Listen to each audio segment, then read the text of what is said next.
नमस्कार, मैं डॉक्टर निवेदिता आपसे आज बात करूंगी डायबिटीज में आपको किस तरीके की डाइट्स लेनी चाहिए। इस टॉपिक को डिस्कस करने से पहले हम डायबिटीज को थोड़ा सा समझ लेते हैं। डायबिटीज आपके ब्लड में शुगर लेवल के बढ़े होने को कहा जाता है। यह शुगर लेवल इसलिए बढ़ता है कि जब आप कोई भी खाना ऐसा खा रहे हैं जिसमें बहुत ज़्यादा शुगर लेवल है और आपकी बॉडी उसको प्रॉपरली यूज़ नहीं कर पा रही है, तो ब्लड में लगातार शुगर लेवल बढ़ा रहता है और या तो वो यूरिन के माध्यम से निकलता है या आपके ब्लड में वो लगातार बढ़ा हुआ है।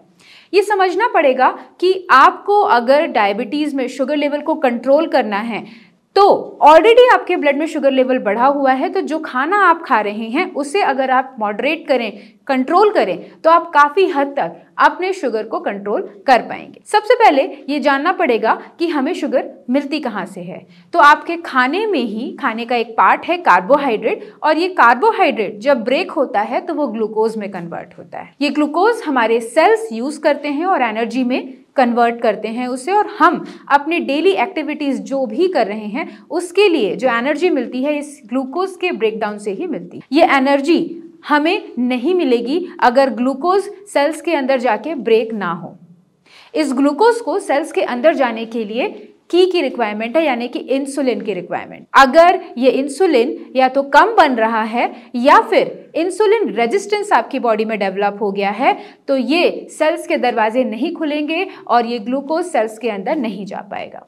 और लगातार आपके सेल्स में ग्लूकोज ना जाने की वजह से एनर्जी नहीं बनेगी और आपको वीकनेस आएगी, आपको वीकनेस फील होगी। ग्लूकोज लेवल्स लगातार आपके ब्लड में बढ़ते चले जाएंगे और आपको पॉलीफेजिया, पॉलीडिप्सिया और पॉलीयूरिया यानी कि भूख ज़्यादा लगना, प्यास ज़्यादा लगना और यूरिन ज़्यादा आने के साइन एंड सिम्टम्स डेवलप हो जाएंगे। इसको अगर आपको कंट्रोल करना है तो हमें अपने डाइट पे ध्यान देना होगा। आपको जैसे मैंने बताया कि कार्बोहाइड्रेट से ही ग्लूकोज हमें मिल रहा है। कार्बोहाइड्रेट को हमें खत्म नहीं करना, कम करना है। तो कार्बोहाइड्रेट प्रेजेंट किस में है?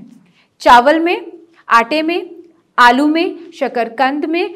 ये सारी चीज़ें आपको कम लेनी है। इसके साथ में डायरेक्टली जो ग्लूकोज मिलता है वो शुगर से मिलता है हमें, या ऐसी कोई भी चीज़ जो मीठी हो, यानी कि दूध भी थोड़ा सा मीठा होता है, या हमारे नेचुरल फ्रूट जूसेस वो भी थोड़े से मीठे होते हैं। तो इन सभी चीज़ों से हमें ग्लूकोज मिलता है। आपको इन पर्टिकुलर चीज़ों को कम करना है, यानी कि चावल आप हो सके तो बंद कर दें या फिर ब्राउन राइस लें, होल ग्रेन लें, यानी कि आप आटा की चपाती जो ले रहे हैं वो लें, लेकिन उसमें चोकर की मात्रा भी होनी चाहिए।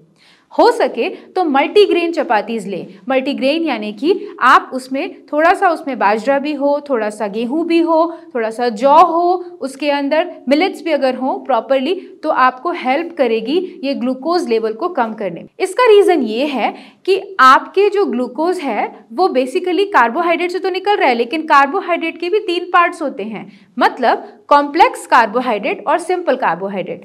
कॉम्प्लेक्स कार्बोहाइड्रेट को ग्लूकोज में कन्वर्ट होने के लिए टाइम लगता है, वो एकदम से शरीर में जाते ही ग्लूकोज में नहीं टूट जाती। लेकिन सिंपल कार्बोहाइड्रेट मतलब कि जो आसानी से ग्लूकोज में टूट जाएं, ऐसी चीज़ों को हमें कम लेना है। तो हमारा कोई भी ऐसा खाना नहीं जिसमें कार्बोहाइड्रेट नहीं है, लेकिन जिसमें बहुत जल्दी से ग्लूकोज टूट जा रहा है, जिसमें बहुत जल्दी से कार्बोहाइड्रेट ग्लूकोज में कन्वर्ट हो जा रहा है, उन चीज़ों को आपको कम करना है या अवॉइड करना है। जैसे कि चावल बहुत जल्दी से ग्लूकोज में कन्वर्ट हो जाता है।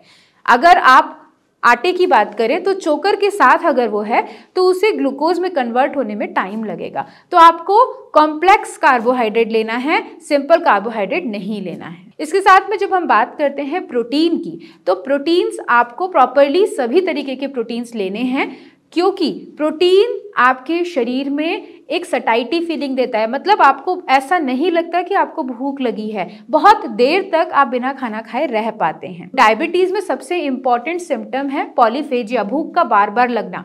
अगर आप प्रोटीन लेते हैं अपनी डाइट में तो पहली चीज तो ये ग्लूकोज में बहुत जल्दी कन्वर्ट नहीं होता, और दूसरी चीज आपकी जो एनर्जी लेवल्स है वो इंक्रीज होते हैं।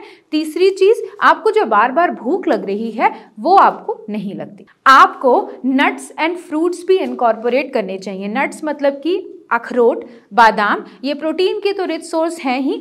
आपकी डायबिटीज़ में जिन लोगों को ये प्रॉब्लम आ रही है कि नर्व्स में आपके नमनेस है, आपको कुछ महसूस नहीं हो रहा है, झंझनाहट बनी हुई है, ऐसी चीज़ें आपको निजात पाने में हेल्प करेंगे। इसके साथ में अगर आप ग्रीन लीफी वेजिटेबल्स या फ्रूट्स ले रहे हैं तो उससे भी बहुत सारे मल्टीविटामिन्स एंड न्यूट्रिएंट्स होते हैं जो आपकी बॉडी में जितनी भी क्षय हो रहा है डायबिटीज़ की वजह से उनको ठीक करने के लिए आपको हेल्प मिलती है। फ्रूट्स हमेशा आपको काट के खाने हैं, कभी भी फ्रूट जूस नहीं लेना। जैसे मैंने आपको बताया, फ्रूट जूस से ग्लूकोज बहुत जल्दी बढ़ जाता है, तो आपको फ्रूट जूस कभी नहीं लेना है, फ्रूट काट के खाने हैं। उसमें भी कुछ पर्टिकुलर फ्रूट्स हैं जो आपको अवॉइड करने हैं, जैसे कि आम, केला या अमरूद, इन चीज़ों को आपको अवॉइड करना है। ये आपके शरीर में बहुत जल्दी से शुगर बढ़ा देते हैं। चीकू को अभी आप अवॉइड करें। ग्रीन लीफी वेजिटेबल्स अगर आप अपने आटे में मिला के लेंगे, चपातीज बना के लेंगे, तो आपको एक तो स्टफिंग होगी, बहुत अच्छा आपको टेस्ट आ जाएगा, डिफरेंट आपको चीज़ें मिलेंगी, साथ में बहुत ज़्यादा अमाउंट में कार्ब्स भी नहीं जाएंगे। तो पालक की रोटी या मेथी की रोटी, इस तरीके की चीज़ें आप लें जिससे आपको कंप्लीट डाइट मिलेगी। हो सके तो थोड़े से सीड्स मतलब कि सेसमे सीड्स यानी कि तिल हो गए आपके, कलौंजी, इस तरीके के सीड्स जो हैं आप ले सकते हैं, जिससे आपको एक कंप्लीट डाइट मिलेगी, न्यूट्रिएंट्स पूरी तरीके से मिलेंगे और अपने शुगर लेवल्स को आप कंट्रोल कर पाएंगे। तो कोशिश कीजिए कि आप डाइट जो भी ले रहे हैं उसे एक साथ ना लें। सबसे बड़ा मूल मंत्र डायबिटीज़ को कंट्रोल करने का यही है कि हर 2 घंटे में आप कुछ खाएं। अपनी पूरी डाइट को आप 5 पार्ट्स में डिवाइड कीजिए। सुबह उठते ही, दोपहर को और शाम को तो आपको मेजर मील्स लेने ही हैं, मतलब ब्रेकफास्ट, लंच और डिनर। बीच में मिड मॉर्निंग मील और मिड इवनिंग मील भी लीजिए, जिससे आपके बॉडी को एकदम से बहुत ज़्यादा शुगर नहीं मिलेगी। धीरे धीरे जब आप देंगे तो बॉडी के अंदर उतनी ताकत होगी कि वो उस ग्लूकोज को यूज़ कर पाए और आपके ब्लड शुगर धीरे धीरे कम होते चले जाएंगे। आप इस डाइट को फॉलो करके देखिए, आप देखेंगे कि आपके शुगर लेवल्स धीरे धीरे कम होते चले जा रहे हैं। किसी भी तरीके की क्वेश्चंस या किसी भी तरीके की क्वेरी के लिए आप हमें कमेंट सेक्शन में कमेंट करके पूछ सकते हैं या इस दिए हुए नंबर पे भी कॉल कर सकते हैं। हमारी टीम अपनी तरफ से पूरी कोशिश करेगी आपकी हेल्प करने के लिए। धन्यवाद।